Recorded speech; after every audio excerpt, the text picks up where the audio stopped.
2 years ago, when our group's application for residency in the Institute was being judged, we were issued a challenge, and that is how we could emphasize the story of women in Eastern Jewish communities, in communities under Islamic rule.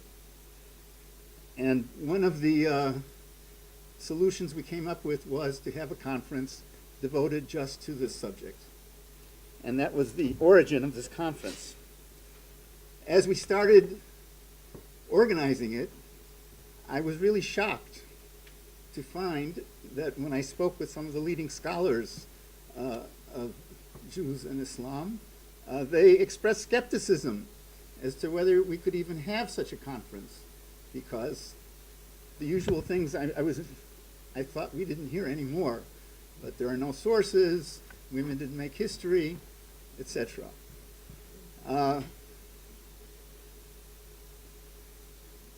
One thing that I've learned over the years is that the question is much more important than the answer.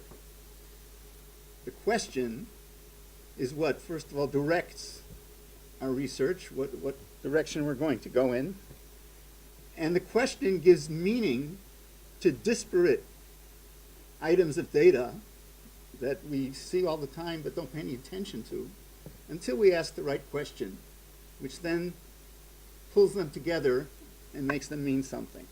Now, of course, there have been landmark studies on the history of women in Islamic countries, Jewish women in Islamic countries, but still the question has not been focused enough. It has not been asked intensely enough. It has not been asked enough times. And our hope is that this conference will give focus to the question. This conference will give us an idea of the state of our knowledge. The conference will set an agenda. The conference will establish a critical mass of new knowledge, which will then be a stimulus to further research. And I hope that the conference will create a network of scholars who will be able to work together from now on in furthering research on this topic.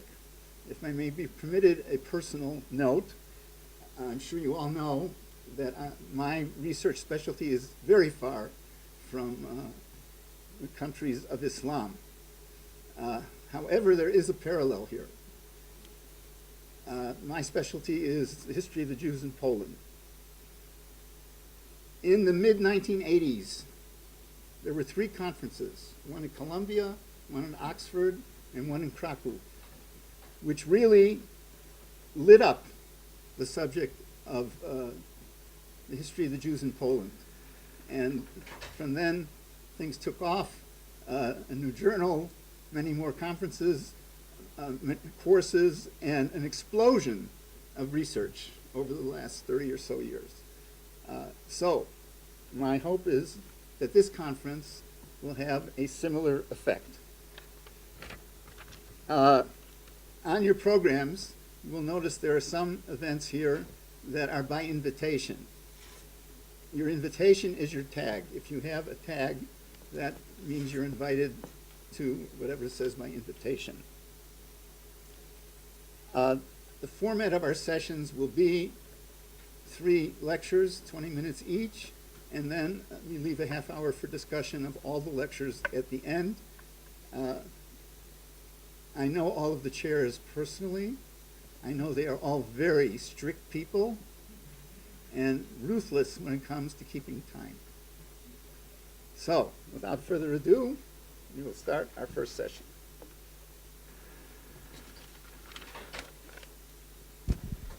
Why don't we get all the speakers to just sit up here, and then we don't have to move around when we get to the question period. We need to see the PowerPoint. If my back's going to block it.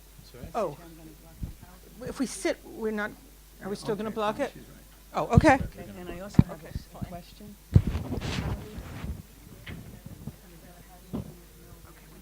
Use this time of organizing. Yeah, okay.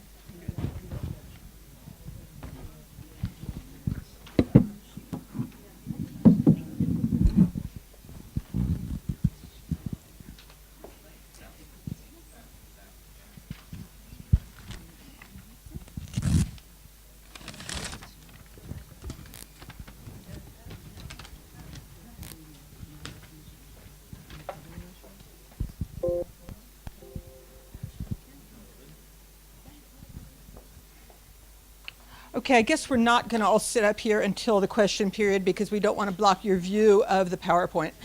But I'm delighted to introduce this session. Last week when I heard a paper by Yves Krakowski, I mentioned to some other people that I was really getting Geniza envy. That it's a field where there's such interesting sources and really interesting and smart work being done by a lot of people. So I'm delighted that we're going to hear some of them today.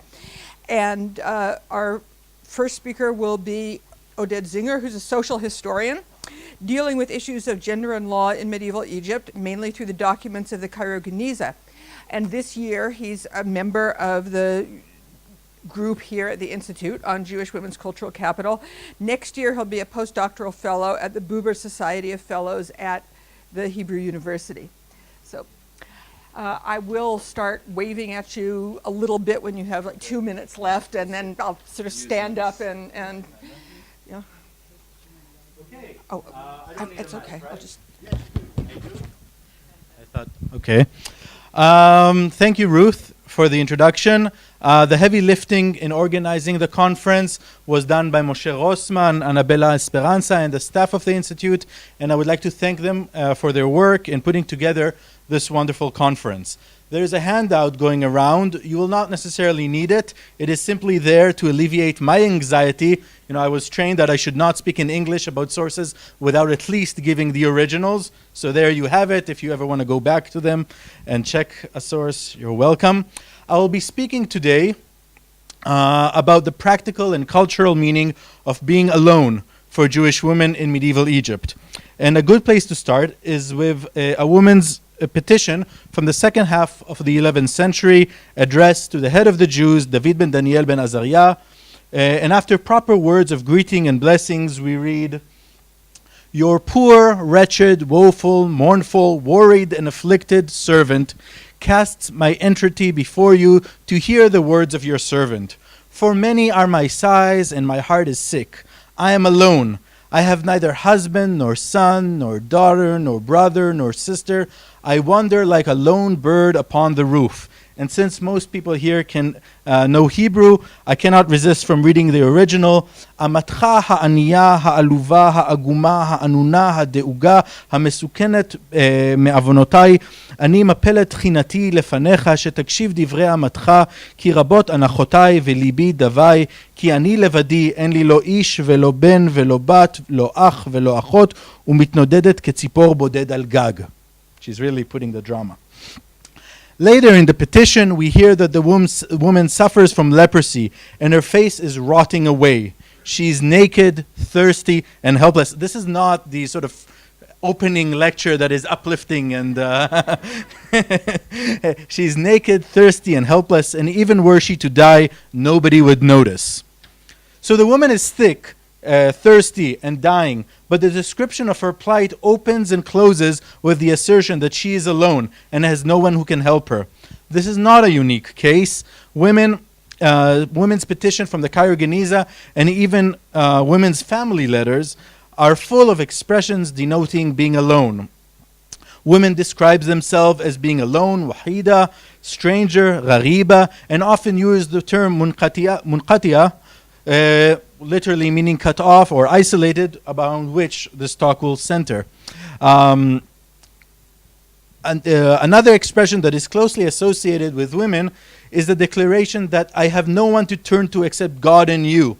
Men usually don't use this expression, but they say something like, I ask God and you to do so and so. So men do not emphasize the social isolation in the same way.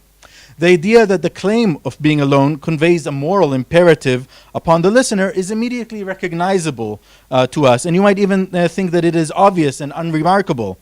After all, the plea of the damsel in distress, "Help me, Obi-Wan Kenobi, you're my only hope," has set off the events of the Star Wars saga and has socialized men of my generation. So why am I bothering you with such common notions? Well, in my talk today, I will try to convince you Sorry, I'm having a hard time with both, too many things in my hand. I'm going to try to convince you that being alone had a specific meaning within medieval Islamic culture in which Jewish women in Egypt partook. So while the rhetorical use of being alone is perhaps universally recognized, in Geniza letters it resonated with the central role of personal relationships prevalent in the medieval Islamic world. Understanding the specific meaning of being alone in this culture sheds light on the predicament of socially weak women and the cultural capital available to them.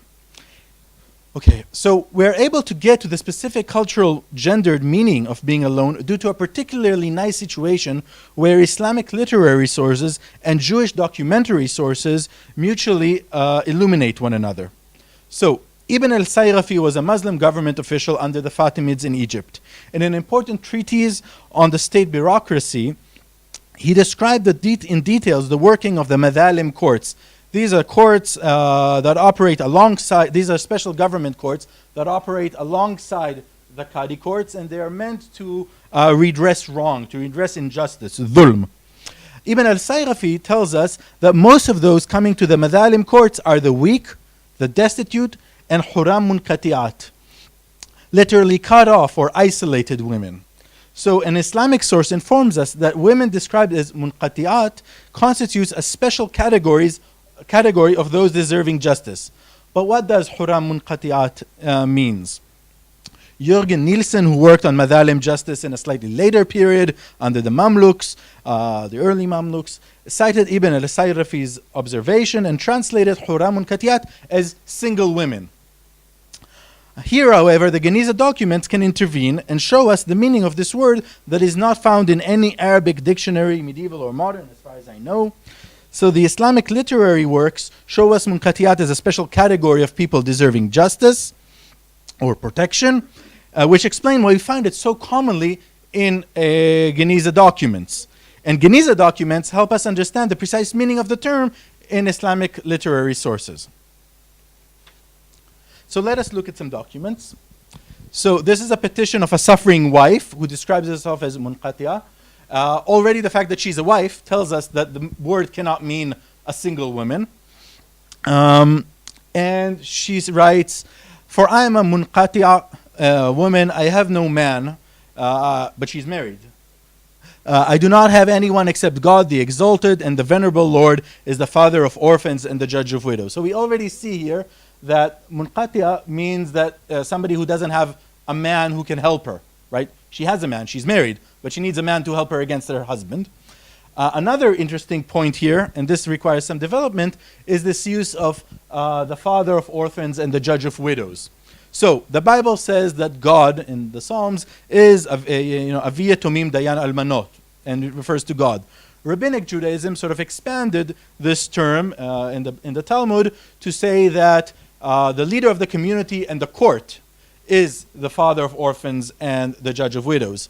But here, this woman is neither a widow nor an orphan. So what is she doing using this expression? She's saying that she's munqati'a, and that the head of the Jews must help her because he is the judge of widows and the father of orphans, although she's neither one. So we see her, what I would like to sort of suggest is that we see the Islamic category of munqati'a women domesticated within the Jewish fold through a biblical/rabbinical term. In other words, munqati'a women have been put alongside widows and orphans as a special category deserving justice. Now, this is just one example, and further research needs to see whether that is more generally the case. But I'm less interested in the fact that whether it's sort of was widespread. I'm more interested in the fact that somebody could do it. That petitioning from below, a person could try to make that connection. Whether it worked or not, I don't see here a rabbinical authority saying, like in Mishneh Torah, from now on, women that are described as munqati'a deserve a place alongside widows and orphans. But people try to do it because they live in a world in which this is a category that deserves special justice. Another petition of, another suffering wife to Samuel, another head of the Jews, Samuel the Nagid ben Hananiah.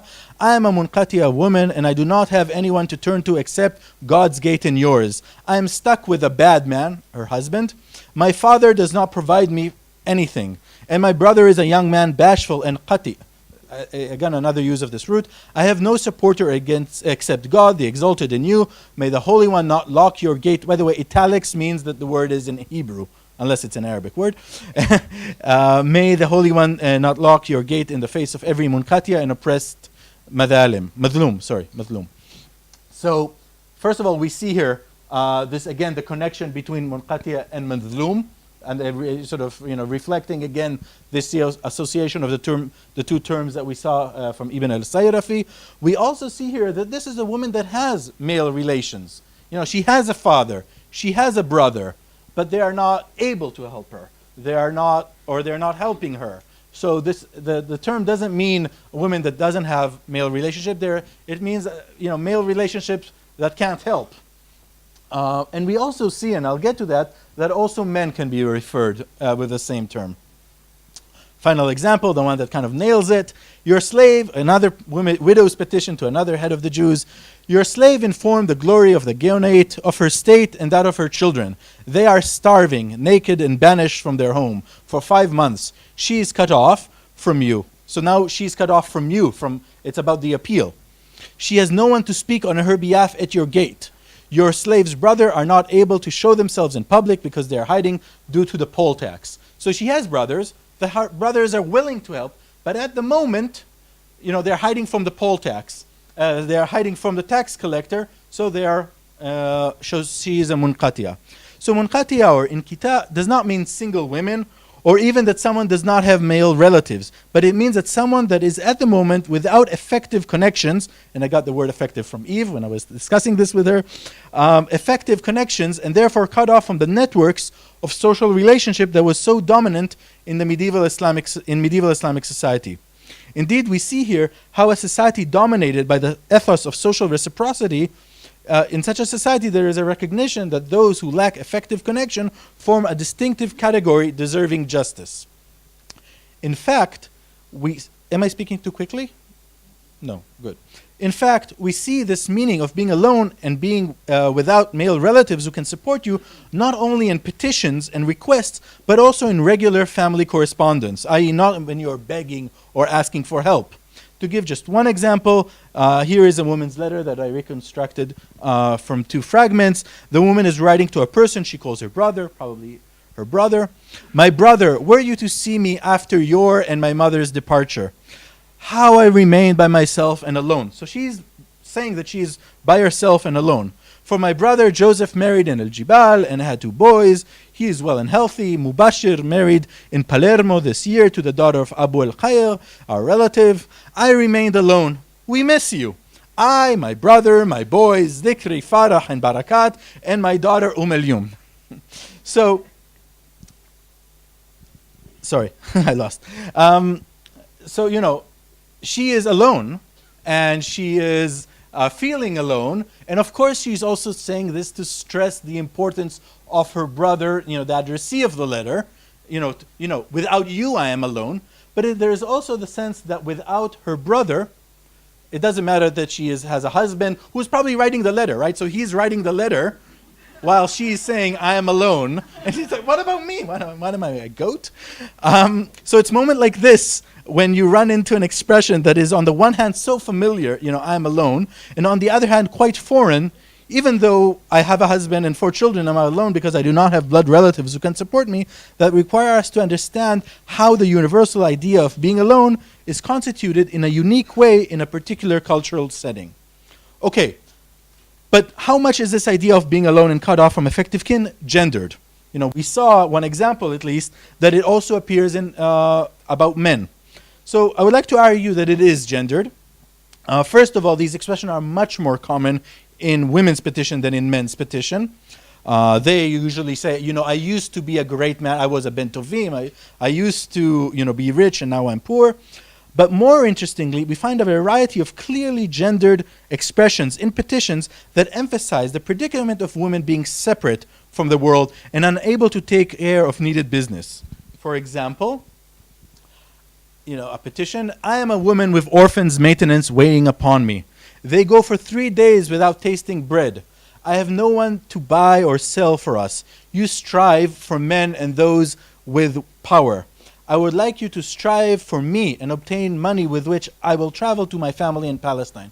And the key word here is strive, which comes from the word asabiya, the sort of famous, the concept made famous by Ibn Khaldun, talking about the solidarity of men and how you strive, for your tribe in the sort of Arabian, ancient Arabian culture.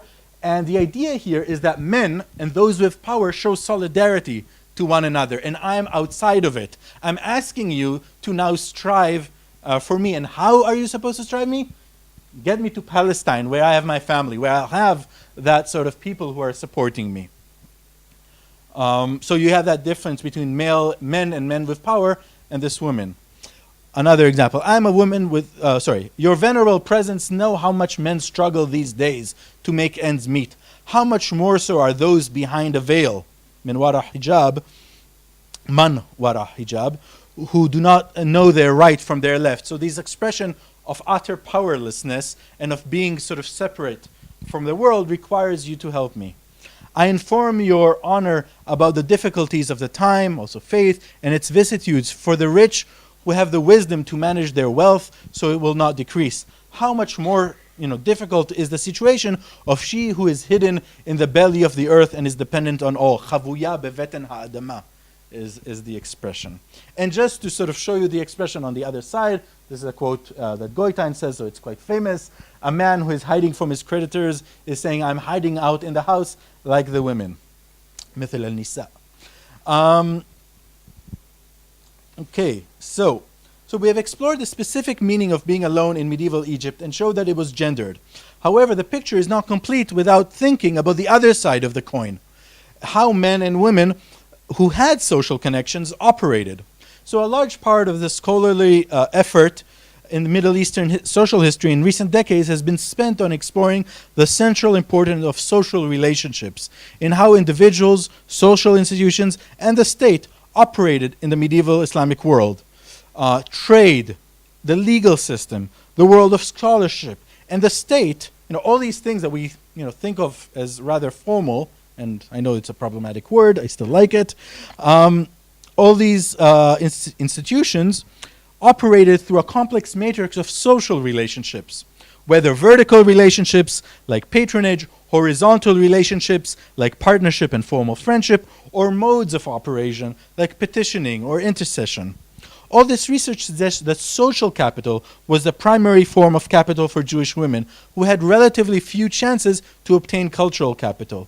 Indeed, in my dissertation, I showed that in legal disputes, the most successful women were the ones who had a father, a brother, a son, or a husband, in this order, who appeared in court on their behalf, or was involved in the case in some other way. Women who did not have such social capital had a choice. They could go outside the community. If the matter was a legal dispute, they can go to a Muslim legal venue, and I talked about this in their group sessions.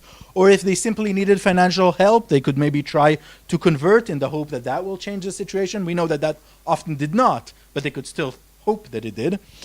For those who chose to stay within the community, the lack of social capital became a form of cultural capital, as they could claim that they have no effective relationship to help them, thereby tapping into the Islamic ethos that saw such people as constituting a special category of people deserving justice.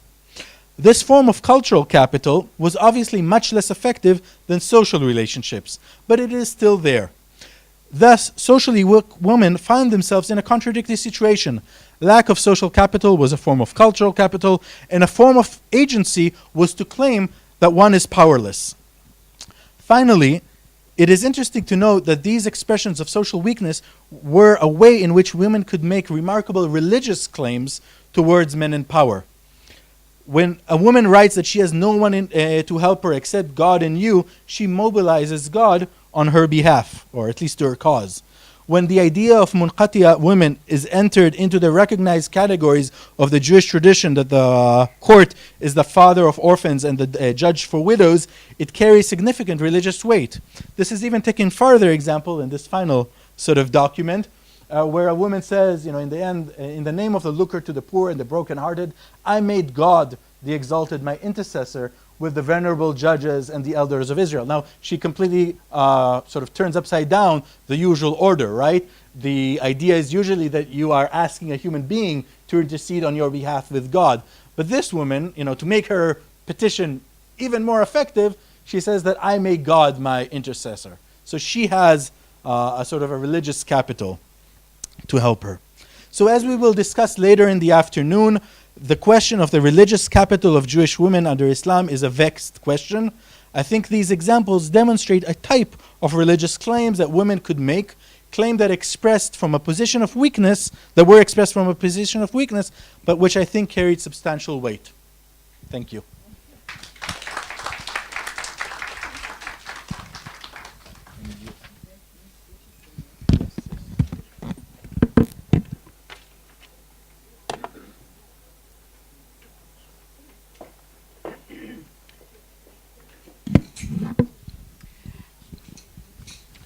Thank you, Oded. Our second speaker is Renée Levine Melammed, who is also a fellow here at the Institute. She's a professor of Jewish history at the Schechter Institute of Jewish Studies here in Jerusalem and the academic editor of the journal Nashim. Her fields of research include medieval Spain and Spanish conversos, Salonika in the 20th century, and most recently, women's letters in the Cairo Geniza. Among her major publications are Heretics or Daughters of Israel, the Crypto-Jewish Women of Castile, and an Ode to Salonika, the Ladino verses of Buena Safati Garfinkel. Renée is speaking today on cultural capital and correspondence, analyzing women's letters found in the Cairo Geniza. Okay, that I don't need. Oh, Now. Annabella. Yamina? הצד הימני מקדם אותו? Okay. Participating in this group at the Institute this year enabled me to have a weekly chavruta with Oded Zinger. Together we examine word by word almost all of the documents you'll see and hear about today. I am deeply grateful to him. The Cairo Geniza contains numerous letters which were sent by, as well as received by, Jewish women living in Fustat or Old Cairo, as well as in other Mediterranean communities. In addition to petitions by women to community leaders, there are over 150 letters dating to the classical period of 950 to 1250, the majority of which were written or dictated in Judeo-Arabic. While one cannot always ascertain if the female sender wrote the letter herself or used a scribe, the voices of these women clearly resound on these pages. Because of the high level of mobility in these communities, the need for letter writing was crucial, and the ability to compose a letter was a valuable skill in this merchant society. Letter writing was useful not only for basic communication over distances, but often served to save a damsel in distress. Absences, usually on the men's part, affected family life on many levels, and as will be demonstrated, the letter was a means of cultural capital for the woman. It could serve to provoke, to inspire, to create guilt, to threaten, to rectify injustices, or to achieve other goals in the private as well as in the public domain. You're all going to learn Judeo-Arabic by the end of this. One unusual letter written in beautiful Hebrew was noticed by Starman and Kobler. The sender, Maliha, located in Byzantium, appeals to her brothers in Fustat to come get her and accompany her home. She compares herself to a captive in need of ransom. Maliha had hoped to join the couriers of her letter in their journey, but interestingly enough, she consulted with a Torah scroll about making the strip at the time, and it conveyed a bad omen, preventing her from making the excursion. Using a quote from Psalm 55:7, this woman expresses her wishes that she had the wings of a dove to carry her home. She also seemed to be advising her brothers as to what merchandise to bring with them in order to defray the cost of their upcoming trip to her in Byzantium.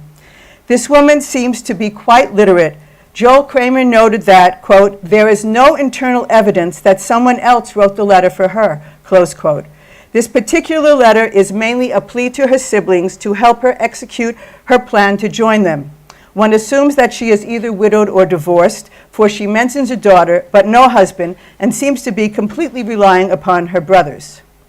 Maricha was not the only woman to send instructions to family members by mail. In another letter, a young girl named Najmiya serves as the transmitter of news and miscellaneous information to her father. In her opening greeting, she displays all the filial piety necessary in the Arab world, figuratively kissing both her father's hands and his feet as she blesses him. Her family was concerned after hearing news that there was sickness wherever the father was located at the time, but was relieved when his letter testifying to his good health arrived. A request to purchase some fabric and perhaps also a silk garment for the mother, along with some gold and silver embroidery threads, is included in the letter. The daughter also informs him that the gold coins he sent were received. Here we see the combination of concern for the father's health, together with small but clear orders for purchases and other financial matters. Najmiya then stresses the urgency of her father's return because her mother has entered the 9 months of pregnancy and clearly prefers to have her husband present when she gives birth. This mother, whose voice is heard solely through her daughter, the scribe, is anxious for her husband to return as the family expands. There is another daughter named Clara with them who is clearly extremely upset by her father's absence. Quote, "She is not eating or drinking because she misses you so much," close quote. It must be noted that a declaration of fasting is a ploy that was utilized by the writers of many a letter. It was essentially an attempt to incur guilt upon the recipient, who in this case ought to expedite his return home in order to avoid negative consequences for the daughter, such as anorexia. One observes this interesting means of exerting power from afar. This practice was completely acceptable in this milieu. Fasting and the refusal to bathe are the two most common devices used in order to pressure a family member to return home or sometimes even just to send a letter. There is an unusual document sent by a wife to her husband, which also involves an attempt to motivate him by means of a hunger strike on her part. Neither of the couple's names appear in this letter or his reply to her. There is debate as to whether she might have written the letter herself or whether it is the writing of a trained scholar. The script in the husband's short reply is nowhere as professional or clear. Apparently, this couple had been living with the wife's parents, who had been charging the son-in-law rent. It seems that the in-laws had also been trying to raise the rent. As a result, the husband rebelled and ceased appearing in the household on the Sabbath. The wife asked him what her sins had been that caused him to avoid their home, for she heard that he is, quote, kind and generous to strangers and embraces everyone with his perfection and reputation, close quote. An offer is made in the letter to return the rent to him, and, quote, what was taken for this to defray the cost, close quote. Perhaps something was confiscated? The wife is anxious to see his dear face and wishes him the longest of lives. However, when she realizes that he did not want them to be together in the house, she declares, quote, I took an oath not to break my fast during the day or to go anywhere until I die, close quote. Thus, she is sitting at home praying for him. Unfortunately, this stratagem did not seem to do the trick. The husband apologizes for not being present on the Sabbath, but he himself, quote, took an oath that if you will not eat during the day, I will not come on the day of the Sabbath to the house, not on that day or a day other than the Sabbath, close quote. Here we have a standoff, and no letter to give us a clue as to how the situation was actually resolved. This woman's family obviously had a residence in which the couple had been living as paying tenants.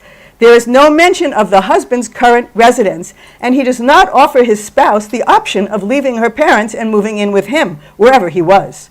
He intentionally refrains from appearing on the one day of the week in which he halakhically has an obligation to his wife. Most likely, there were complications not mentioned in this letter that did not enable the wife to convince him to return to her. One more example will be presented concerning fasting and similar tactics, often taking the place of prayer. It appears in two similar letters written by a sister to her brother Yeshua. The separation of the siblings created a high level of anxiety on the sister's part. Each time a ship arrived with potential letter couriers, This woman anticipated receiving news about her sibling, especially after she had learned that he was weak and not well. She declares that she had not received a letter for an entire year. Quote, I went out of my mind and I remained fasting and crying. I didn't change my clothes and didn't enter the bathhouse, not me and not your sister until the boats arrived, close quote. In another version of this letter, after hearing about his weak physical state, she wrote, quote, I swore I would not break fast during the day and won't change my clothes and won't enter a bathhouse, neither I nor my daughter, until your letter arrives and I will know how you are. Fortunately for her, and her sister or daughter, there were individuals on the next boat to arrive who informed her that he was alive and well. She then includes an update. Unfortunately, the past year has been devastating. Consequently, she was starving and, as she so aptly says, sunk in a quagmire. Her description is emotional and detailed. The bottom line is that she must be extricated from this desperate situation. Using a comparison similar to the aforementioned woman in Byzantium, she exclaims, quote, consider me a captive woman that has come before you. Redeem me and look at me, my brother, and don't forsake me. I am most deserving, your sister and your flesh and blood. And were we freedmen being sold, I would be the first to be redeemed, close quote.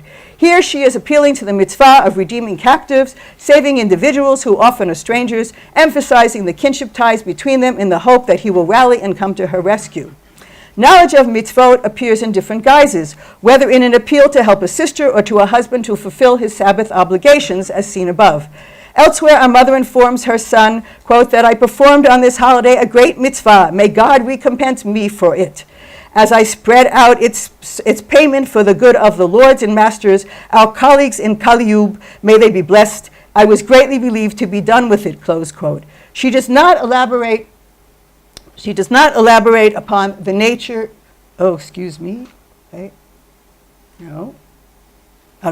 She does not elaborate upon the nature of this good deed, although it seems as though she made a serious charitable contribution. She herself is not well, but appears to be more concerned with the purchase of wine and with convincing her son to make an effort to come to her than with her own health. Other women include business discussions in their letters, together with comments or instructions that follow or precede more personal remarks. A mother turns to her son in Alexandria, first updating him as to how they almost sank 3 times, either into debt or in a boat. But the final outcome was favorable. She discusses rent payment and gives instructions about redeeming a copper bowl that had been pawned. She mentions others who are in debt, poll taxes that were paid, and various illnesses, and graphically admonishes her son about his role as a father by means of a strongly gendered comment, quote, by the teats that nursed you, don't neglect Saliman, your child, close quote. In a lengthy letter sent in the mid-11th century by a mother residing in Raqqa, a town on the Euphrates River in Syria, I just turned it off? No. Okay. To her son in Fustat, an appeal to his filial loyalty sets the tone. Not only has she not received any mail from him, but she is suffering because her family, the Dosa clan, is dispersed. 2 sons are in Cairo, while she conveys the impression that she was stuck in Raqqa with her married daughter. She devotes many lines to emphasizing the importance of receiving letters from this particular son. Don't you realize that your letter, whenever it reaches me, it is in place of seeing your face? And don't you realize that my life depends on news about you? Don't kill me before my time. The family seems to have been scattered for about 3 years, possibly due to some persecution. Meanwhile, she is pleased that her other son will be visiting her after he travels to Jerusalem for the holiday. She insists that he brings his boys, her grandsons, with him. She wonders how long this son will be in Fustat and mentions that she would like 20 dirhams worth of antimony, which is used for black eye makeup, to be purchased along with 5 dirhams of Indian lead and zinc, which was either for personal use or in order to sell. The letter then returns to the theme of her longing for her son, that she has overstayed her welcome at her daughter's home. Quote, how long can a person stay in another person's house? Close quote. One can only wonder about the nature of her relationship with her daughter and son-in-law, especially considering the fact that she was dictating her words to the son-in-law. This mother then asked her son to convince his brother to stop complaining that their father did not leave him with a business. One assumes that the father who had gone to Fustat with the sons had passed away. If so, then this is most likely when the arrangement was made for her to live with her daughter. On the side of the page, there is an addition. There is an addition that includes another request to buy her a mantle embroidered in blue and white. Again, the letter is interspersed with personal comments, requests, instructions, and appeals. This is the only means this woman has of influencing her sons from afar. A description of another family whose fate hangs in the balance appears in a letter written by a mother to her sons, most likely in the 12th century. Of the 20 lines written, only 7 are in Judeo-Arabic. The rest are, interestingly enough, as you can see, in Arabic characters. The mother describes attacks that took place in Fustat, in particular acts of plunder and destruction of property. After thanking her son, here she moves from plural to the singular, for whatever he had sent them, she informs him that the little ones are terribly ill and bread cannot be obtained, nor are funds available to the family for medicine for the children. On one hand, she is grateful that he is in a safe place and tells him to remain there, but on the other hand, she urges him and his brother to act. She explains she's speaking for his wife, who apologizes for burdening him, but the children are quite ill and their situation is desperate. Again, this letter is serving as far more than an update, but as an SOS to her sons and the father of her grandchildren. Widows and orphans are traditionally to be cared for by the community, but as can be surmised, this is not always the case. One letter is sent from one widow to another. The sender is an older woman located in Damascus who is writing to her daughter-in-law, Sitta Nas, recently widowed. Both women were actually bereaved since the writer's son had been married to the recipient of the letter. This woman is anxious to convince Sitta Nas to move to Damascus and live with her. In her attempt to lure the younger women, she writes, "Know that Damascus is reputed among all the cities for its abundant prosperity and Jews who are upstanding and well off. This woman professes love for her daughter-in-law, who takes the place of a child in her heart, for she has no other living relatives. Instructions are included as to how to liquidate her assets, to sell what is beneath you and what is above you, to go into debt if she must, but to leave. Her mother-in-law will pay for her expenses. She professes a deep love for her. May God grant me for you what I wish and make you happiest of young ladies and console you and console us in his mercy." As she signs off, she sends regards to the young widow's mother. One wonders if she felt her offer was tempting enough to convince her to leave her own widowed mother and relocate to Damascus. Perhaps the move would also improve the young woman's financial situation. This letter was intended to serve as a catalyst for change and to improve the two widows' lives simultaneously. Goitein translated a letter in full that was sent by a mother in Palermo to her son in Libya in the 11th century. He tried to figure out who wrote it because the script was excellent, quote, the work, I'm quoting Goitein, the work of an experienced scribe, but the text is so crude and faulty, unquote, that is, his only explanation is that the sender instructed the scribe to write exactly what she had dictated. This woman was also a widow and was instructing her older son to care for the younger. She flatters him, claiming that he needed no advice, which he then proceeded to offer anyway. Quote, "Because of your intelligence, piety, and character, you would even take good care of a stranger living with you, let alone your brother, and even more so, because by doing so, you bring happiness into my heart," close quote. Near the end of her letter, she adds, quote, "Only be good with your brother Khalaf, better than you have been before, for you are now in place of your father," close quote. This mother is using her letter to inculcate moral responsibility and to attempt to care for one son from afar now that the original head of the family is no longer alive. Women sought help with varied problems. One named Khalaf wrote to ask about small debts which her father owed her. Another named Sit al-Milah lived in Fustat with her son. Unlike the other instances of women who sent their sons away on their own to study, this mother accompanied her 7-year-old son. Friedman points to a sloppy style in the letter, which he attributes to her excited state. At any rate, the letter is found in a file in the court of Maimonides' sons, Avraham the Nagid, who she refers to as, and I quote, Oded, father of the orphans and widows, even though she is no widow, nor is her son an orphan. Her dilemma is that she knows that her husband is engaged to be married in Alexandria to another woman, a second wife, and she fears that he might come to take her son from her. In addition, because he is marrying again and she objects, and assuming she has the monogamy clause in her ketubah, he allows her the delayed divorce payment. He owes her the delayed divorce payment. She asked the Nagid to inform the judge in Alexandria of the situation and to prevent the marriage until her husband pays her appropriately. The saga does not end here, but is only the first of the documents in which one witnesses the actions of a woman seeking redress by contacting the head of the Jewish community, whose obligation was to protect those being wronged. A short but powerful letter in straightforward Arabic vernacular, quote, was also sent to the head of the Egyptian Jewish community in the 12th century, Masliach the Kohen, a letter in which Goitein suggested had been dictated to a schoolboy. This woman was miserable in her marriage of 15 years, suffering nonstop from his miserliness, his nastiness, and his beatings. He never provided her with any clothing or the entrance fee to the bathhouse.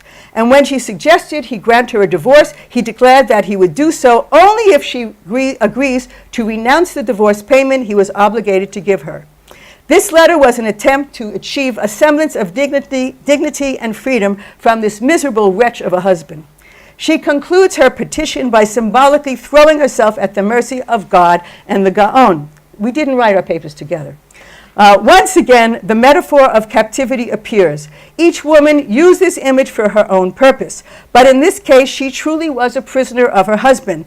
Thus, she concludes her plea in Arabic, Fa'ana shvuya fakani, I am a captive, free me. As can be seen, 1 minute, I'm finishing. As can be seen, some women were anxious to help their family members from afar, often instructing them to care for their siblings or children, or to come join them, or even to come and get them. Others needed help, such as the family with sick children and without funds, or women being mistreated by their husbands, or seeking payments of debts. Some were with their children and some were separated. Some exhibited inner strength while others tried to manipulate their relatives by reporting ascetic activities such as fasting or refraining from bathing. Husbands disappeared and wives tried to encourage their return or to banish them. Husbands tried to take second wives, ignoring their obligations or refusing to pay delayed divorce payments. Women trying to support their families found themselves in untenable situations. Because families were often separated by distance, letters became the most effective means to seek redress, to seek help, attention, love, and support.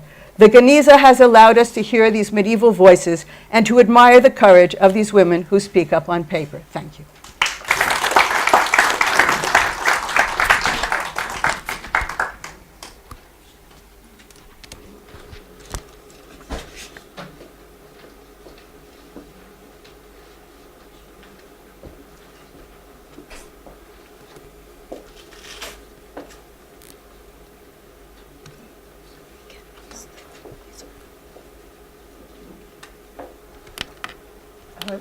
Third speaker is Miriam Frenkel from Hebrew University, from the Department of Jewish History and the School of History.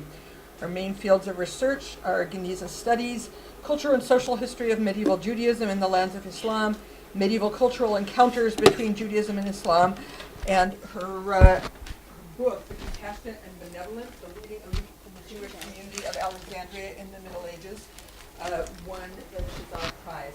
She is speaking today on women's wills from the Geniza, Reverberations of a Muted Voice. And I think this is very interesting how we're having different speakers looking at different kinds of sources that we'll be able to all put together.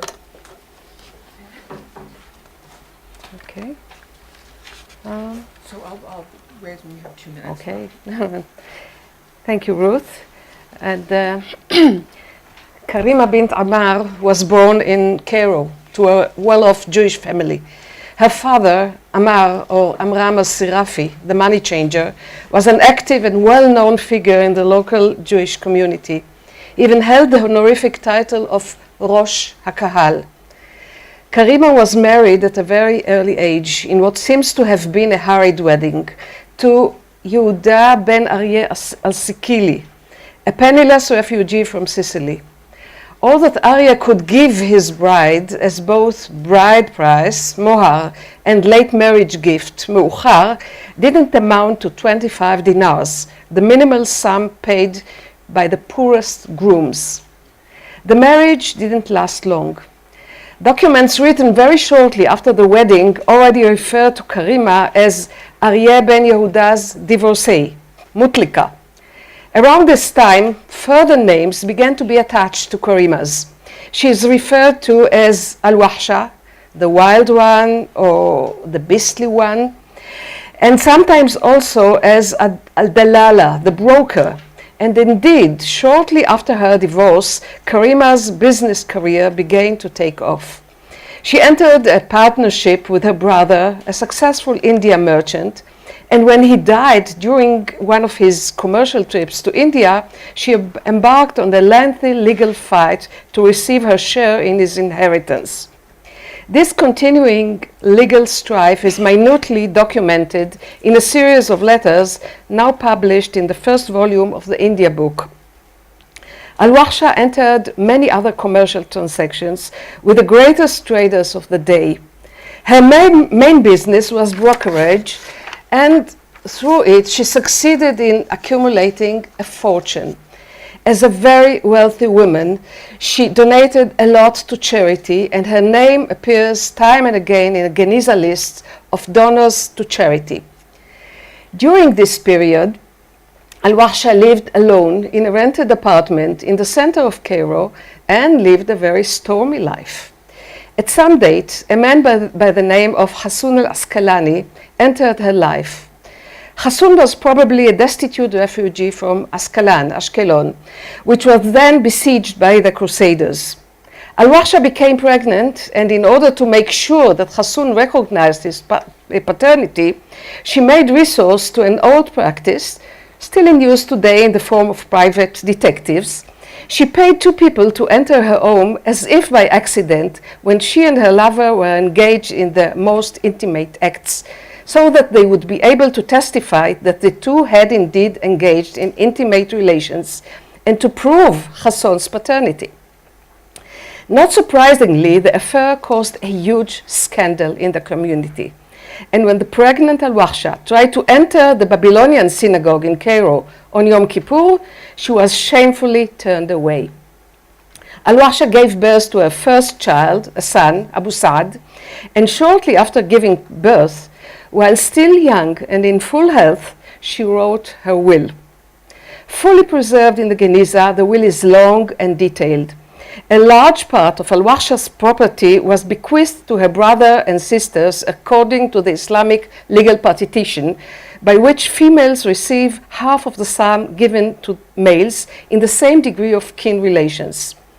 A tenth of her property was donated to charity, for communal institutions, for the upkeep of some synagogues, including the Babylonian one from which she has been expelled, for cemeteries, for lightening the synagogues so that study could be conducted at night, and for the poor. But most of her property was bequeathed to her son. What caused a young, rich, and vivacious woman to write such a detailed will? Perhaps it was simply giving birth to her first child. Giving birth is a sensitive transition period in a woman's life and may arouse existential thoughts concerning life and death, and consequently encourage the writing of a will. Many other Geniza wills were written by women shortly before or after giving birth. Nevertheless, in Al-Warsha's case, there were also other reasons behind her decision to write a will at this stage of her life. At the end of the long document, Al-Warsha specifies in great detail the money intended for her own funeral. A precious dabikiro, that's a brocade, very expensive textile, 6 dinars, a head cover, ma'araka, of tali, another very precious textile, 2 dinars, a headdress for 6 dinars, a dabiki kerchief for 2 dinars, a veil for 2 dinars, and so on and so forth.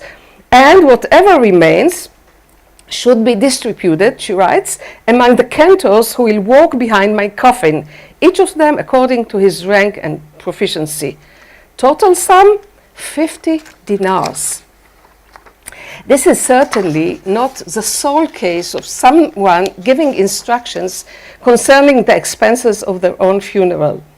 What is exceptional in this testament are the unprecedented sum dedicated to this purpose. They are 5 or 6 times higher than those the richest people of the day would assign. Al-Warsha evidently intended to be really elegant, one may even say ostentatious, at her own funeral. And the reason for this is revealed a few lines later, where she exclaims in a short but vigorous sentence, "And for my son's father, Hassoun al-Asqalani not even 1 penny. Except for 2 bonds of 80 dinars he still owes me. Wills are an intersection where the public and the private meet. Writing a will is a private act in which an individual can explicitly state his innermost feelings and intimate intentions. But such an act also leads to significant redistribution of property and power in the family, as well as in the wider community. The inevitable changes in economic and social power relations brought about by death turn the will into an arena of combat in which various parties struggle over access to power and authority, and in which personal intentions collide with family interest and with society attempt to control and regulate this sensitive stage of transition. The interplay of these factors is very obvious in Al-Warsha's will, in which the personal intersects with the communal. The will demonstrates her personal desires, but at the same time constitutes a public statement. I guess it was not long before Al-Warsha's testament became a hot topic of discussion among the Jewish community of Cairo. Through it, Al-Warsha demonstrated her enormous wealth. She showed everybody who were her friends and who were her enemies. Through her generous donations to synagogues, including one that had expelled her, she demonstrated patronage and superiority, and last but not least, she took sweet revenge on her lover. Al-Warsha's testament reflects clearly the unique blend of private and public affairs so typical of women's wills. It comprises the very personal and unique whims of Al-Warsha, the woman, the lover, the mother, the sister, and the trader, as well as the communal and social dictates of the male community, which, after all, she accepted. Communal norms are expressed in the way the will is written. It is written in the professional hand of Al-Warsha's good friend and advisor, Hillel ben Eli al-Hachazan, who was also the community's official scribe. And it is formulated according to all conventional formalities and rules. Hillel ben Eli saw to it that all of Al-Warsha's assets were properly listed, that exactly 1/10 of her property was donated to charity, and the appropriate sums were correctly distributed between the males and females of her family. Al-Warsha herself, like all other women of her time, was illiterate and could not write the will herself. She depended on a man to write it for her. Thus, her will is a product of her real desires, restrained, mediated, and phrased by the male society in which she lived. A compromise between compliance to the social norm and her wish to follow her personal values and desires. Even Al-Warsha, an independent, strong, and assertive woman of her day, didn't offer an alternative female role model, but rather struggled for her place in the dominant patriarchal society. Reading Al-Warsha's will together with her life story as it unfolds from the Geniza documents enable us to apprehend some major features of her personality, feelings, and thought, and also shed slight light on the patriarchal, androcentric society in which she lived.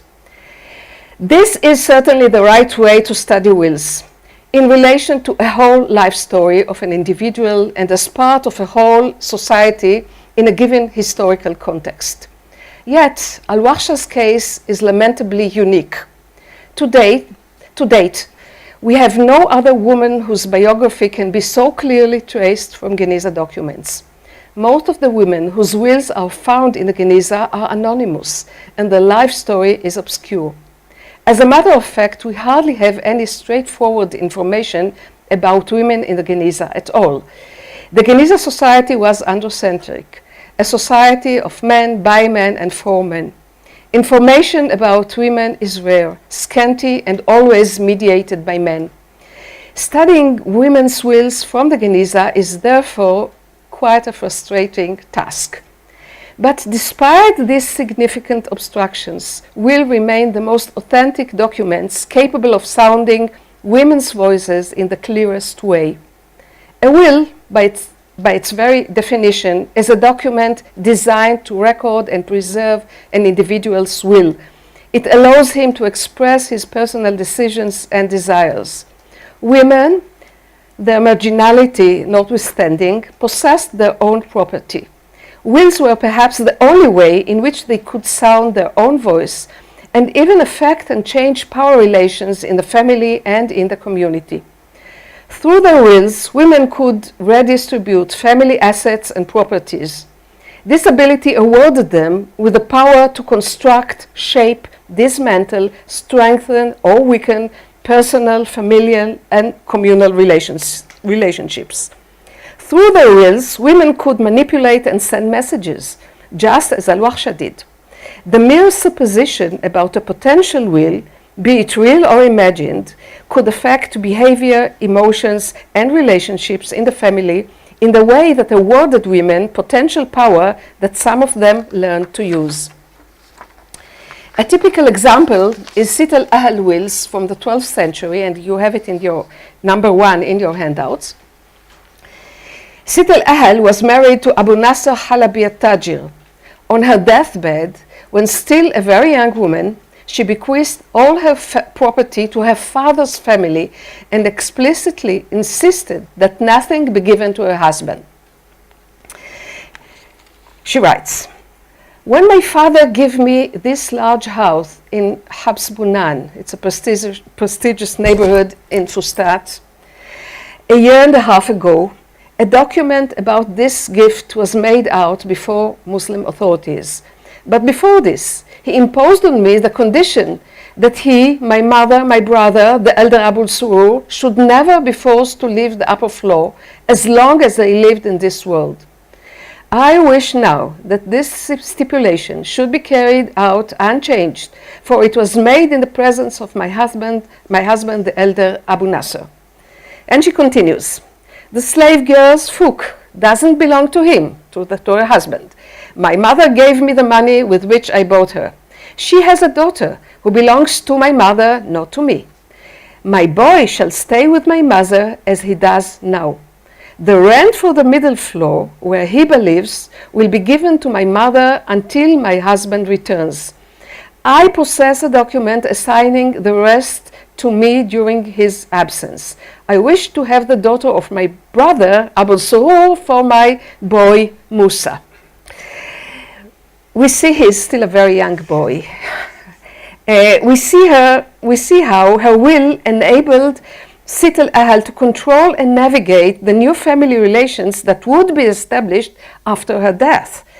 By redistributing her assets, she managed to reshape the material relations between the various family members and to determine future matrimonial relations. The will is the place where she can say, "I wish," uridu, and know that her wish will be respected. This does not mean that women were not placed under pressure and subject to manipulations by the male society, even in what concerned their own wills. Wills are a product of literate society. The Geniza society was no doubt a literate one, but literacy was confined to men alone. In a previous article about slavery in the Geniza society, I showed how slave girls, who were the legal property of women, were controlled and exploited by their husbands, who managed to take control of them by manipulation of legal documents, which their illiterate wives could not understand or use. I assumed that a parallel research into women's wills would arrive at similar conclusions. But mere literacy was not enough.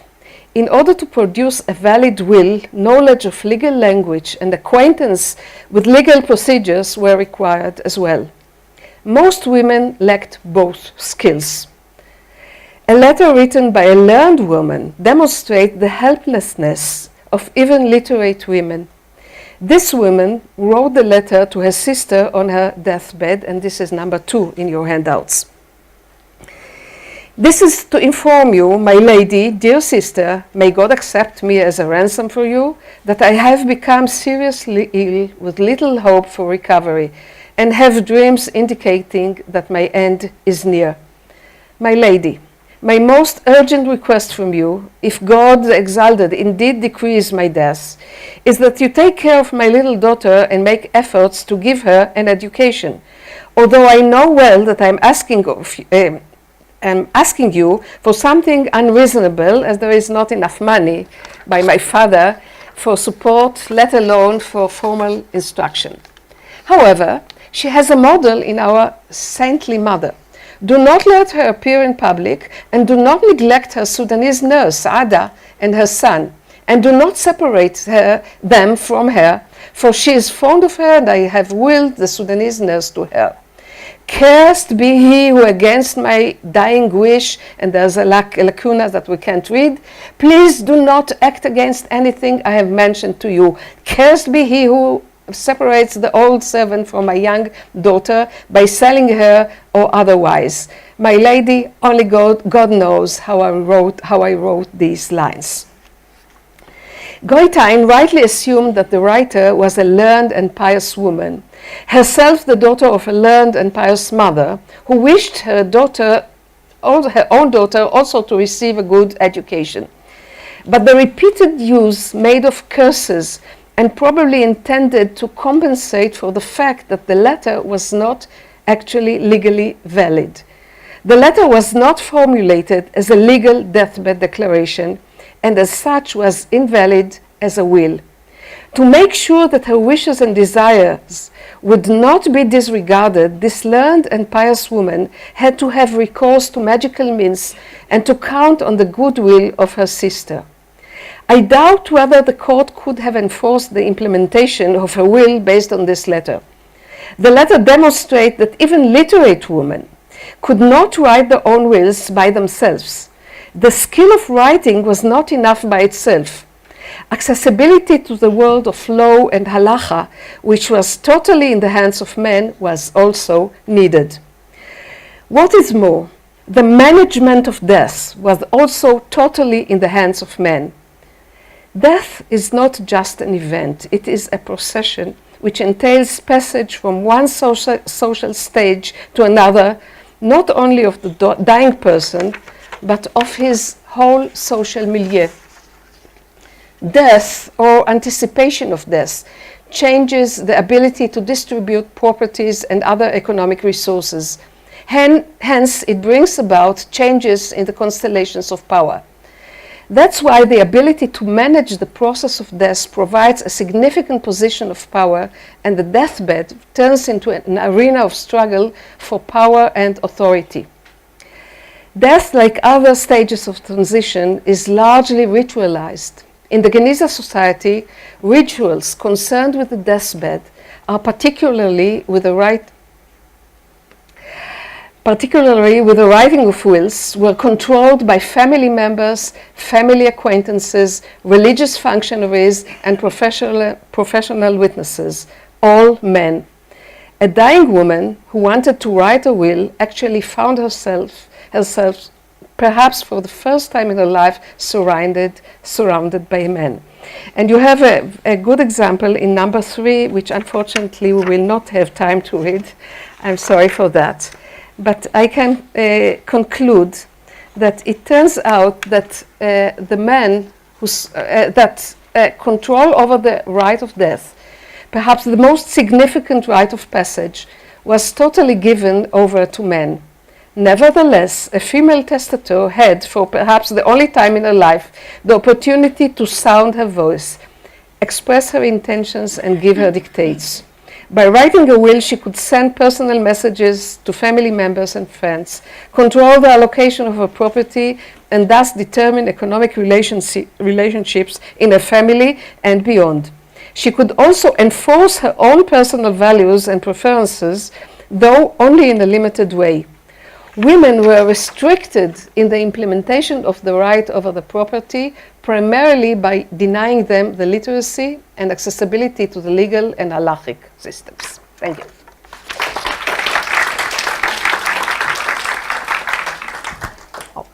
Why don't you stay up here and have the other speakers come up too for questions.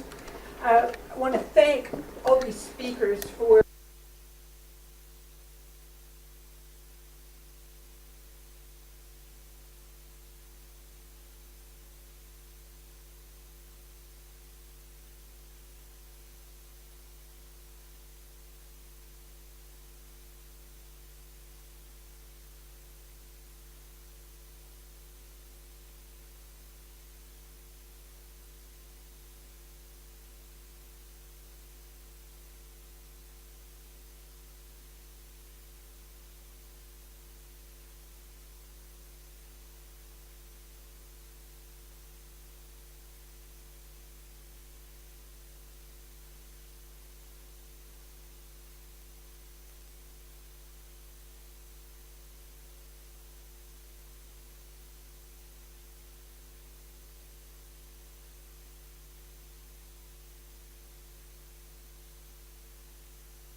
Avichal Ben Yaakov. My question is primarily to Oded and Renée. I want to continue on your last comment. To what extent were some of these expressions actually literary conventions in order to strengthen their cause? Again, how can we divide between the literary convention and the reality? Because some of it seemed to be taken at face value, which I kind of question. I mean, it's not my field, but We talked when we work on the documents this year, this was one of our topics all the time as to, okay, do we have a drama queen? Or, or is she, but when they go into descriptions, in detailed descriptions, when the woman I'm talking about writes to her son, and she's first saying, I was hysterical because I didn't get a letter from you. Okay, she's overreacting about not getting letters, but she is concerned. But then she goes to describe how they don't have money to buy bread, and they don't have these. Then you know that she's not going to say she doesn't have money to buy bread if she doesn't have money to buy bread. I don't think so. So I'm the more skeptic. going subjectively Yeah. and not really. I mean, I am the more skeptic. I think there is a great deal of literary sort of formulas that go into these letters, but the fact that they use these little formulas is also a form of choice and a way of expressing the voice. So I don't think we can really say this is real and this is not. I mean, the use of these things is in a sense thing. The other thing is that there is one example that I always cite that sort of really that directly tells us this is a case where a women's petition was thrown to the, let's say, house or the court yard of the Karaite leader, and there is an investigation about who wrote this petition, who sort of says this, and they bring the woman and says, did you write it? And she says, I didn't write it, but I was behind writing it. And the person who wrote it, Zaid Wanakis, so he added and subtracted. It's very hard to go beyond that, but this is what we have. So we still need to use it but being very much aware of certain formulas, like they're not really naked, Oh, sorry, the person behind you had her hand up first. Stand up. Gila Dar, University of Haifa, thank you for all these letters. And I don't want to speak only to them, but you talk about the capital culture of women. And Miriam, Frenkel, and Renée both have names to this woman. You women lacked names. They didn't have. This is the first capital culture of women. Cultural capital. You're correct. I'm sorry. When I cut the talk, people tell me often when I speak, don't mention so many names, because people who don't. But you're right. I should have mentioned names. Often we don't. Yes, but even if I said their names, you would have still been unhappy, because many of them would be of the man, daughter of a man. I'm sorry. I should have said that. You're right. Okay, my question is addressed to Miriam Frenkel. Stand up, please. Cheryl Lusky. At Hebrew University. I thought your talk was fascinating, and I am totally ignorant in your field and period. I'm a modern non-historian, though I do a lot of history. So here's my question. I was really struck by the legal rights, nevertheless, or legal persona these women did have. I don't know, question one, whether it's the same in the Jewish and the Islamic, or whether there are differences. But I want to just point out that in the Christian world, up until, well, in America, 1848, and after that also, there were no women property laws. The English common law did not grant women any property. There's a very limited extent to which they have the right to will. They definitely do not have the right till even later to sue husbands. They were treated as a covered woman and a legal death. So they had no independent legal status, whatever. And this idea of claiming debts and suits within a family was completely impossible for women. There is a different category for widows to a certain extent. And, you know, being a widow was the most privileged status you could have, really. Being single just meant you were under the coverage of your father or, well, it depends again when and where.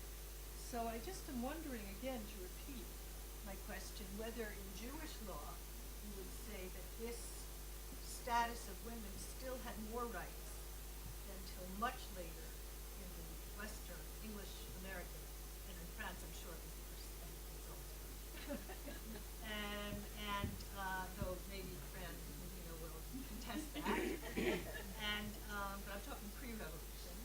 And whether there's any difference between the Jewish and Islamic status of women in these ways. I know divorce has to be different because the divorce procedures are really different. Thank you very much for the question. Well, I'm not very acquainted with Islamic law of inheritance and property law, but I do assume that it was quite similar in this aspect. Sorry? Yeah, the half. In Islam as well, yeah. As a matter of fact, in this wills, they are following the Islamic law, and so what concerns property of women, I guess, and the inheritance law, I guess it was quite similar. No, I was just saying, I guess you can't say either across the fields, but it sounds to me like given the literacy, given the lack of access, which remained the case throughout Western Europe, hundreds of years, we still seem to have more legal status here. Yeah, but first of all, with the Islamic law, I often sort of perceive Jewish law as being halfway between Islamic law that sees the marriage as really two separate entities from an economic point of view, Islamic, versus the sort of idea of curvature. Jewish law is sort of in between. It's two separate economies, but there's a lot of mutual, complicated back and forth. I'm not going to go, but I also think that in medieval Europe, you can't really speak so easily about curvature as being right.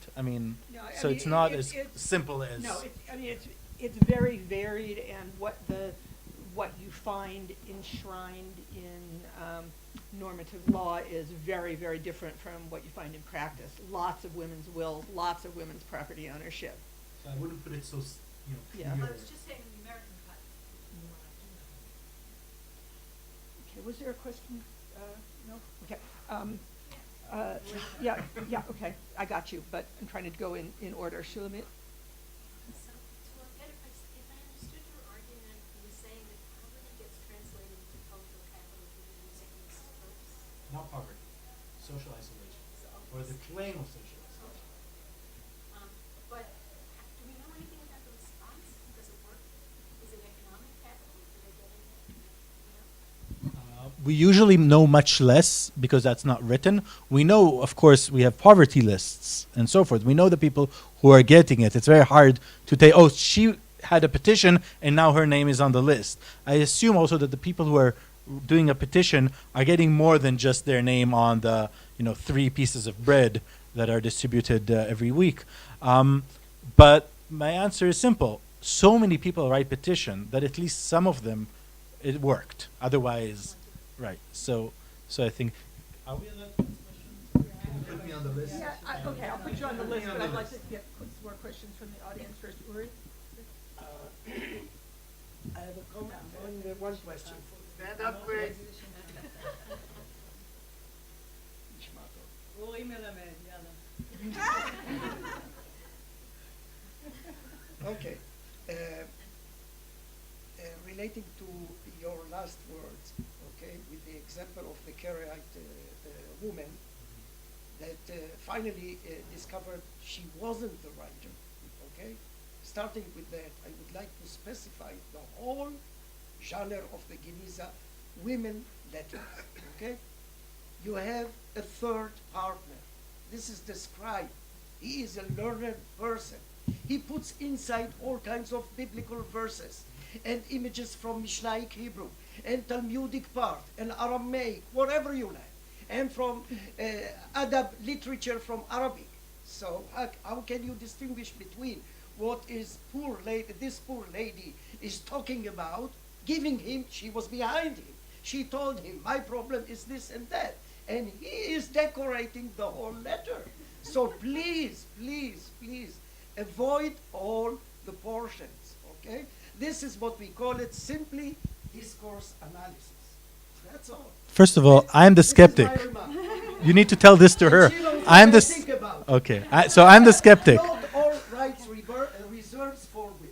Okay, but the answer to this is what I said beforehand. That still, she went to the person who wrote the petition. She wanted it written in a specific way. Second of all, so her agency is still there in the fact that he uses the biblical quote. Second, not all these petitions were written by very professional men. Some were. Many were written by her son or by her husband. So we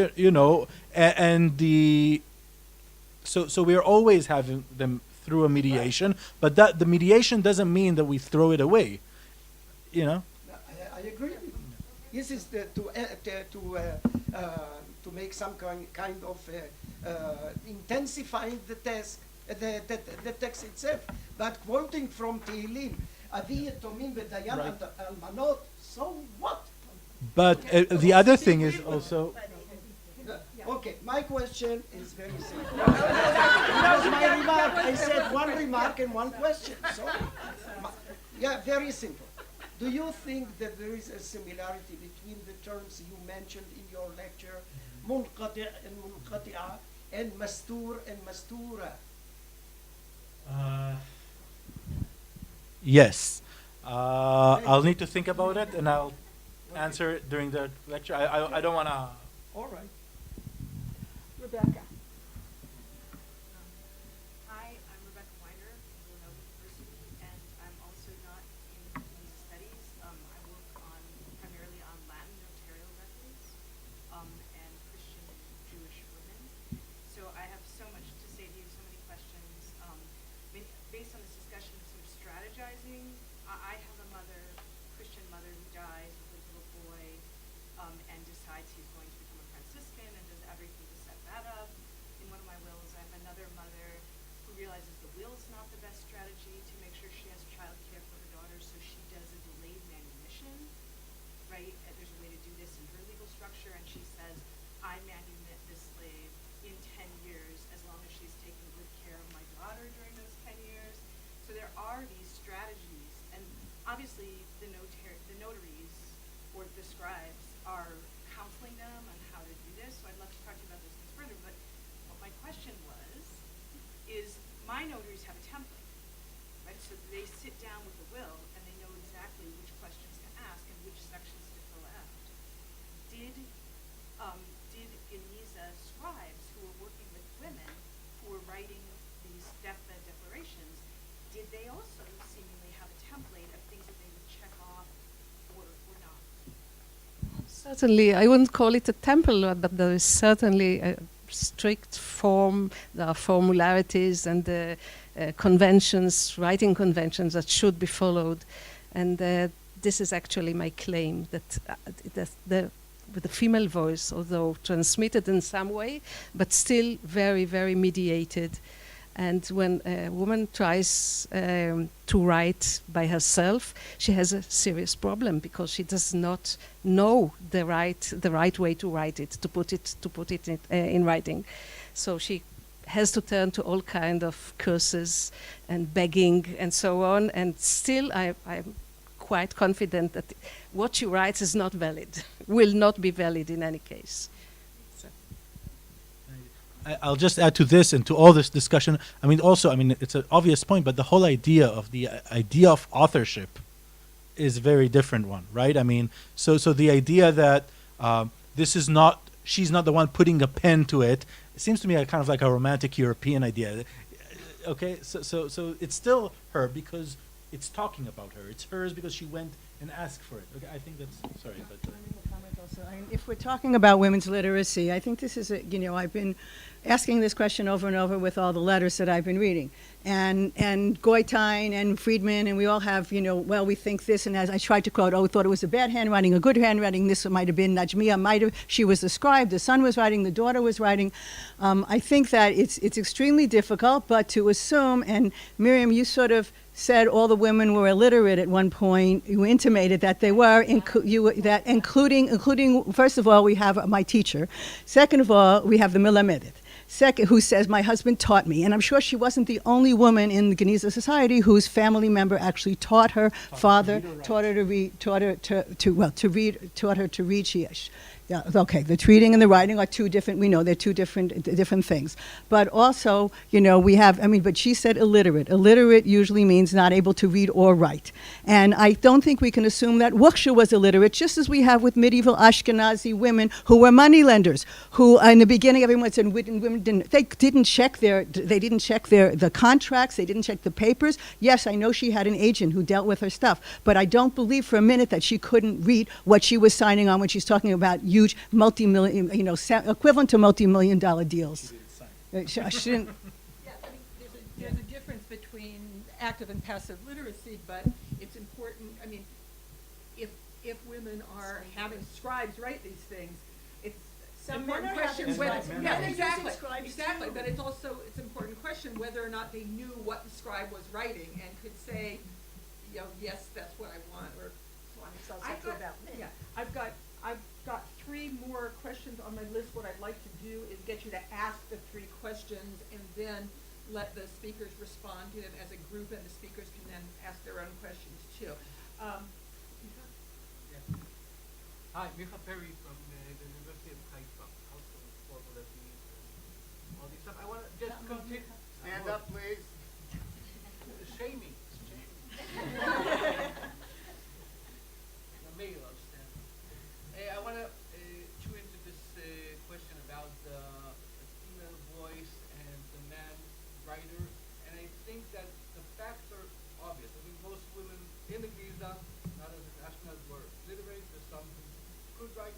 There's a scribe working with a formula, and the woman tells her story orally and writes it down. I think we should go beyond that and start looking at a picture of a bit more complex way of echoing and some adopting one side of the aisle to the other side. For example, in Oded's presentation, here, this is the question I want to put forward. The way that these women are portrayed as cut off is always from male figures, meaning from money, power, society. And this is translated as loneliness. While in reality, I could imagine that she had, girlfriends. I'm not sure she was wrong. So, my question is this a male gaze? And it doesn't matter whether it's a woman who tried to address a male audience and talks in his language or the scribe translated it. But the letter, the text we have, seems to me as a male-dominant society talking to itself.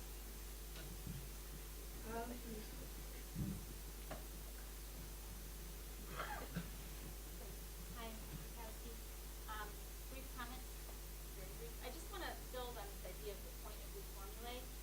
Even if the women themselves had no agency in inserting them into the editions and didn't even know what the edition said, the fact that we have these recurring formulae, I think is extremely culturally meaningful, and I think that that is the value of the work that they were doing in showing us the kinds of arguments that are made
to coffee break time, so I'm going to, each of the speakers has about a minute and a half to answer whatever questions you would like to answer, and as we say, and pose any questions you would like to pose, and then we're going to have to stop. So, Miriam, can you start with you? One of the main shortages of the Geniza documents is that it's not, we don't have a full range, and we can hardly really construct women's biographies. So unfortunately, we do not know if her will was really really followed or really accepted. Was the boy really in the hands of her mother, or was it legally given to the father? I have no clue to that. But this is really my claim, that through the will, it's probably one of the rare moments in a woman's life, in a Geniza woman's life, that she can say explicitly, this is what I want. So that's it. Mika, 2 comments. One, I was talking about being alone, not about loneliness. Loneliness as a sort of mental state is almost never mentioned, as far as I know. But they're talking about being alone, which is a very different thing. Of course, it's a male world, and it's a male world. I mean, it's in a sense that the social relationships that count are the relationships between men. We know about relationship between women, and sometimes I've showed in different places that could be really helpful if you know the wife of the judge. But that's I should have mentioned that. You're right. It's a good observation. Eve, question. We'll talk about it. I just nodded. I just have one minor point. Miriam, Wuksha had a daughter before the son. You overlooked that. And you mentioned twice that it was her firstborn child, and she had a daughter. And we know about, she was such an amazing person that when her progeny were called, we don't even know their names. There's Sit al Wuksha, Sit al Wuksha, Sit al Wuksha. You know, the daughter, or Bint al Wuksha, Bint. Okay, the daughter of, and her daughter, we have a contract where she buys half a house later on, which is why Goitain assumed she was not in the will, because she had already provided a dowry with her.